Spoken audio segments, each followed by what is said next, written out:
If humans have ever been good at one thing, it's probably evolving.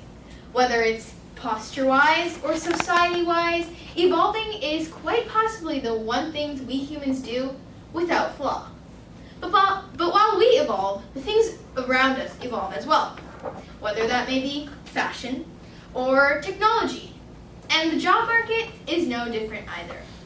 Good morning, everyone. My name is Ananya, and today I'll be voicing my thoughts on how businesses can help youth like me acquire the skills that I'm going to need for the 2030 job market. So when I Google, what skills will I need for the 2030 job market, I get the generic list of skills that everyone already tells me. These skills include adaptivity, leadership, teamwork, the 3 C's, creativity, collaboration, and communication, and of course, digital literacy and coding capabilities. Now, when I look at this list, the question I find myself asking is, what don't I get? Now, let me explain. Adaptivity, leadership, and teamwork can easily be acquired in a part-time job, or maybe during some volunteer time. The 3 C's can be acquired in a classroom setting, maybe working on a group or solo project. And digital literacy and coding capabilities are classes taught at my school. So, what don't I get? In fact, 2 of the 3 C's, creativity and communication, are being implemented in the BC school curriculum. You may have heard of the core competencies. Communication and creative thinking are literally 2 out of the 3 competencies. So before I go on, I just want to make it clear that I don't think businesses or schools should give youth like me all the skills we need. In fact, I think that we should do some hard work and put in some time and effort to go get a part-time job or go get some volunteer experience. Because after all, hard work is a skill that any employer is going to look for no matter the year. So my parents always tell me, go for technology-related skills because that's where the world is going to be in the future. But as I already mentioned, I don't need a business coming in and helping me to get these skills. So after racking my brain over and over, I came to the conclusion that youth like me receive every skill we need, except budgeting. Now, I know, budgeting is not technically a required skill for the future. No employer is going to come to me and ask, hey, do you know budgeting? And if you don't know, then get out of my office. It doesn't work like that, but hear me out. So imagine you, fresh out of university. You've just gotten your first job, and eventually your first paycheck rolls in, and you don't know what to do with it.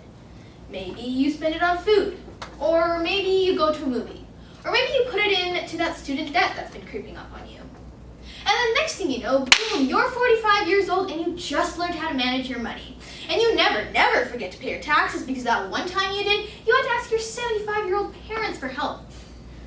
Budgeting is important. Maybe extremely boring, but important nonetheless. Our world is built off of money. Businesses either praised or razed to the ground because of that piece of paper. And if we don't know how to use it, then maybe our employer won't kick us out, but the long lines of bills that are going to start coming up are sure not going to help our health.